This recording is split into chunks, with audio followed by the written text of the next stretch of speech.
헬스케어 시장은 매우 큰 시장입니다. 2017년 미국의 의료 지출은 총 3조 5천억 달러로 GDP의 거의 18%에 달했는데요. 전 세계 의료 지출이 77억 달러를 넘어섰고요. 조사기관에 따르면 2022년까지 세계 의료 지출은 최소 10조 달러에 달할 것이라고 하고 있습니다. 많은 돈을 소비하는 곳에 투자자가 투자할 기회가 당연히 많겠죠. 한 가지 선택은 개별 헬스케어 주식을 사는 것이겠지만 대부분의 투자자들은 헬스케어 ETF를 매수하는 것을 선호할 것으로 생각합니다. 최근 헬스케어 섹터가 반등이 나오면서 다시 헬스케어 쪽에 관심이 높아지고 있는데요. 헬스케어 자체가 왜 핫할까요? 아마도 헬스케어 분야에서 가장 중요한 트렌드는 전 세계 인구의 고령화일 것입니다. 미국에서는 매일 베이비붐 세대가 약 1만 명씩 65세가 됩니다. 2030년까지 6,100만 명의 미국 베이비붐 세대는 적어도 65세가 될 것인데요. 미국 인구조사국의 전망에 따르면 2034년까지 미국의 65세 이상은 미국 역사상 처음으로 18세 미만의 미국인보다 인구수가 더 많을 것이라고 합니다. 유럽에서는 주민 4명 중 1명이 이미 60세 이상이고요. 유럽의 출산율이 낮다는 것은 인구가 미국보다 훨씬 더 빠르게 나이를 먹을 것이라는 것을 의미하겠죠. UN 보고서에 따르면 아시아도 비슷한 과정을 따르고 있는데요. 아시아와 태평양의 모든 국가가 전례 없는 속도로 고령화가 되고 있다고 밝혔습니다. 나이가 들수록 의료 서비스가 필요할 가능성이 더 높겠죠. 이 수요가 증가함에 따라 고령화 인구를 위한 의료 문제를 해결하기 위해 제품과 서비스를 제공하는 기업이 혜택을 받을 수밖에 없습니다. 또한 의료 분야에서 상당한 발전이 이루어지고 있고요. 새로운 기술은 선도 기업들에게 엄청난 성장을 가져올 것입니다. 예를 들어서 제약회사들은 질병 치료 방법에 혁신을 일으킬 수 있는 새로운 접근법을 개발하고 있습니다.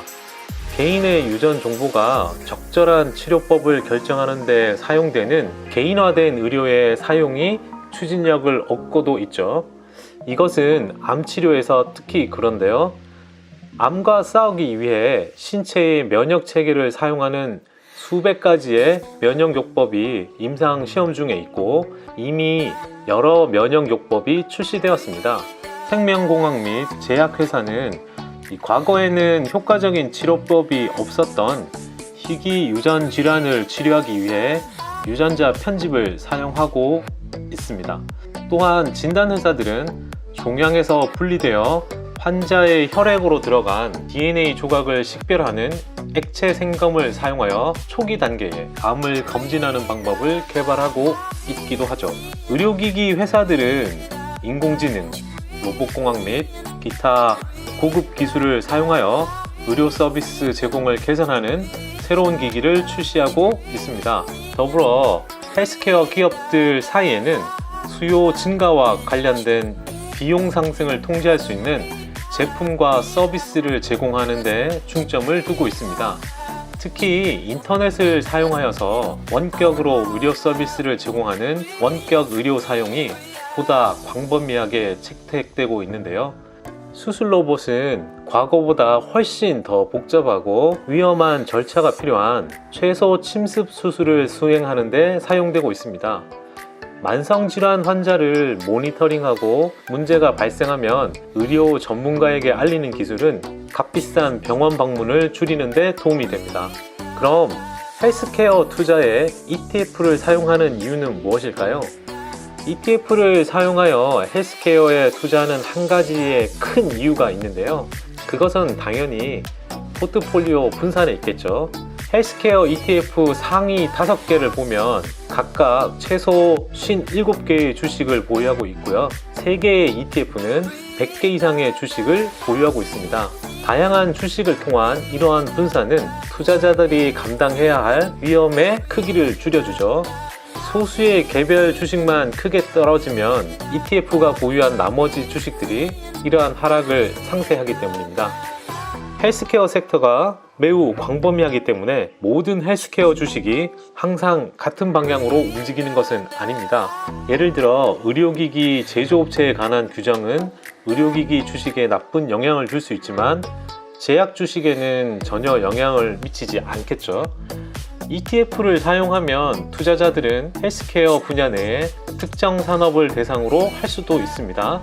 예를 들어 일부 헬스케어 ETF는 전체 헬스케어 부문보다는 생명공학 주식 또는 의료기기 주식에만 중점을 둡니다. 물론 이러한 산업별 ETF에 투자함으로써 분산의 이점을 일부 잃을 수도 있습니다. 그럼 지금부터 어떤 헬스케어 ETF가 특히 인기가 있는지 살펴보죠. ETF 자체도 그렇지만 헬스케어 ETF의 중요한 지표는 관리 중인 자산 규모입니다. 이는 ETF가 고객을 대신하여 관리하는 모든 금융자산의 총 시장 가치를 말하는데요. 관리 중인 자산이 클수록 투자자들이 해당 ETF에 더 많은 돈이 몰리게 되고 이는 ETF에 대한 신뢰를 높여줍니다. 그림에 보듯 탑5 헬스케어 ETF 자산 규모는 다음과 같은데요. 헬스케어 셀렉트 섹터 SPDR 펀드는 173억 달러이고요. 뱅가드 헬스케어 인덱스 펀드 ETF는 100억 달러, iShares 나스닥 바이오테크놀로지 ETF는 67억 달러, iShares US 메디컬 디바이스 ETF는 43억 달러, SPDR S&P 바이오텍 ETF는 37억 달러 규모를 가지고 있습니다. 그럼 하나씩 살펴보면 헬스케어 셀렉트 섹터 SPDR 펀드는 스테이트 스트리트 글로벌 어드바이저에 의해 운영되고요. 이 ETF는 S&P 500 지수에 포함된 헬스케어 부문 모든 주식을 포함하는 헬스케어 섹터 인덱스 성과를 추적합니다. 이 ETF는 생명공학, 의료 장비 및 제품, 헬스케어 제공업체 및 서비스, 의료기술, 생명과학 도구 및 서비스 및 의약품을 포함한 여러 헬스케어 섹터의 주식을 투자자에게 제공하는데요. 2019년 10월 기준 이 ETF의 보유 주식을 보면 존슨앤존슨, 유나이티드 헬스그룹, 머크, 화이저, 에봇 레보라토리스, 메드트로닉, 암젠 등이 있고요. 1998년에 설립돼서 연평균 8.07%의 수익률을 기록했습니다. 지난 3년과 5년 동안 이 ETF는 연평균 9.44%와 8.92%의 수익률을 제공했고요. 또한 이 ETF는 배당금을 지급하는데요. 1.62%의 매력적인 배당 수익률을 제공 중에 있습니다. 제공 중인 이 배당 수익률은 ETF의 낮은 비용 0.13%를 상쇄합니다. 다음은 뱅가드 헬스케어 인덱스 펀드 ETF인데요. 뱅가드는 ETF의 개척자이죠. 이 ETF는 MSCI US Investable Market Index 헬스케어 2550 성과를 추적합니다. 이 벤치마크 인덱스는 시가총액 기준으로 미국의 대형, 중형, 소형 헬스케어 기업의 주식으로 구성되어 있고요. 뱅가드 헬스케어 인덱스 펀드 ETF는 주로 의료 또는 의료 제품, 서비스, 기술 또는 장비를 제공하는 회사의 주식에 투자하게 되고요. 헬스케어 셀렉트 섹터 SPDR 펀드와 마찬가지로 2019년 10월 기준 가장 많이 보유한 종목은 존슨앤존슨, 유나이티드 헬스그룹, 머크, 화이자, 그 뒤도 거의 비슷하게 똑같습니다. 이 ETF는 2004년 출시된 이래 연평균 9.47%의 수익률을 기록 중에 있고요. 지난 3년과 5년 동안 각각 평균 9.78%와 9.2%의 연간 수익률을 기록했습니다. 그리고 이 ETF는 현재 2.1%의 배당 수익률을 제공하고 있고요. 비용은 0.1%로 낮은 비용을 지불하는 ETF 중 하나입니다. 세 번째는 iShares 나스닥 바이오테크놀로지 ETF인데요. 이는 블랙락에서 운영하고 있죠. 이 ETF는 나스닥에 상장된 미국 생명공학 및 제약 주식으로 구성된 더 나스닥 바이오테크놀로지 인덱스 성과를 추적합니다. 이 ETF는 이름에서 알 수 있듯이 주로 생명공학주에 초점을 맞추고 있죠. 10월 기준 암젠, 길리아드 사이언스, 셀젠, 버텍스 파마슈티컬스, 일루미나, 바이오젠, 레지네론 파마슈티컬스, 알렉시온 파마슈티컬스 등이 있습니다. 이 ETF는 2011년 출시된 이후로 투자자들에게 연평균 6.2%의 수익을 제공했고요. 지난 3년과 5년 동안 이 ETF는 연평균 1.29%와 1.97% 수익률을 제공하면서 수익률이 상당히 저조했었습니다. 대부분 생명공학 주식은 배당금을 지급하지 않습니다. 따라서 이 ETF는 배당 수익률이 0.27%로 상당히 낮고요. 그에 반해 비용은 0.47%로 상당히 높은 편에 속합니다. 네 번째는 iShares US Medical Device ETF인데요. 이 ETF는 또한 블랙록에서 운영 중에 있고요. 그리고 다우존스 US Select Medical Equipment Index 성과를 추적합니다. 이 ETF는 의료기기 매출이 상당 부분 차지하는 기업들의 주식에만 초점을 맞추고 있고요. 10월 기준 가장 많이 보유한 종목 순으로 Abbott Labs, Medtronic, Thermo Fisher Scientific, Danaher, Edwards Lifesciences, Stryker 등이 있고요. 2006년에 출시된 이 ETF는 연평균 13.17%의 수익률을 기록했고요. 지난 3년과 5년 동안 연평균 수익률은 각각 19.83%, 20.71%를 기록했습니다. 이 ETF의 배당 수익률은 현재 0.3%에 달하고요. 비용은 0.43%로 적당히 커버하는 수준 되겠습니다. 마지막 다섯 번째 SPDR S&P 바이오텍 ETF는 S&P 토탈 마켓 인덱스의 생명공학 부분의 성과를 추적하는데요. iShares 나스닥 바이오테크놀로지 ETF와 SPDR S&P 바이오텍 ETF는 모든 생명공학 주식에 포커스를 두고 있지만 상위 보유 종목은 매우 다릅니다. SPDR S&P 바이오텍 ETF는 iShares ETF보다 중소형 생명공학에 더 큰 비중을 두고 있는데요. 10월 기준 이 ETF의 가장 큰 보유 종목은 시애틀 제네틱스, 에로헤드 파마슈티컬스, 리건드 파마슈티컬스, 에브비, 암젠, 셀젠 이런 기업들이 있습니다. 2006년에 설립된 이 ETF는 연평균 12.21%의 수익률을 기록했고요.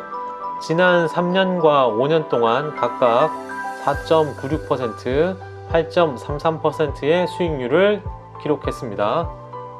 SPDR S&P 바이오텍 ETF가 상대적으로 작은 주식들을 많이 가진 ETF이다 보니 배당 수익률은 0.02%대로 아주 미미하고요. 비용은 0.35%로 헬스케어 ETF의 중간 정도 됩니다. 지금까지 소개한 상위 탑5 헬스케어 ETF를 고려해야 하는 가장 핵심적인 이유는 무엇일까요? 그것은 강한 평균 거래량 때문인데요. 이는 투자자가 가격에 영향을 미치지 않고 빨리 사고 팔 수 있는 유동성이 풍부하다는 것을 말하는 것이죠. 지금까지 말하면서 비용 부분에 대해서는 그렇게 크게 신경 쓰지 않았을지도 모르지만 이 부분은 상당히 중요합니다. 마지막으로 위험 요인은 없는 걸까요? 헬스케어 ETF를 매수하면 여러 주식을 보유함으로써 투자자의 위험을 줄일 수 있지만 이러한 ETF에도 여전히 위험 요인이 남아 있는데요. 이는 몇몇 특정 주식에 상대적으로 큰 포지션을 갖고 있는 ETF가 있다는 것이죠. 이런 주식들이 크게 빠지면 ETF 자체도 하락할 수밖에 없습니다. 예를 들어 에버트 랩스는 iShares US Medical Device의 13.53%를 차지하고요. 존슨앤존슨은 The Healthcare Select Sector SPDR 펀드와 The Vanguard Healthcare ETF의 10.14%와 8.6%를 차지하고 있고요. iShares 나스닥 바이오테크놀로지 ETF의 9% 이상이 암젠의 주식이 차지하고 있습니다. 이러한 높은 비중을 가진 ETF는 특히 해당 주식에 영향을 받을 수밖에 있겠죠. 다만 헬스케어 ETF는 경기에 상관없이 의료 제품과 서비스가 보통 필요하기 때문에 전반적인 경기 침체를 더 잘 견딜 수 있는 섹터일 뿐 아니라 최근의 조정 이후의 반등과 성장주보다는 가치주로의 비중이 커진 만큼 헬스케어 섹터 부분에 대한 관심을 높이는 게 필요하다고 보여집니다. 끝까지 시청해 주셔서 감사합니다.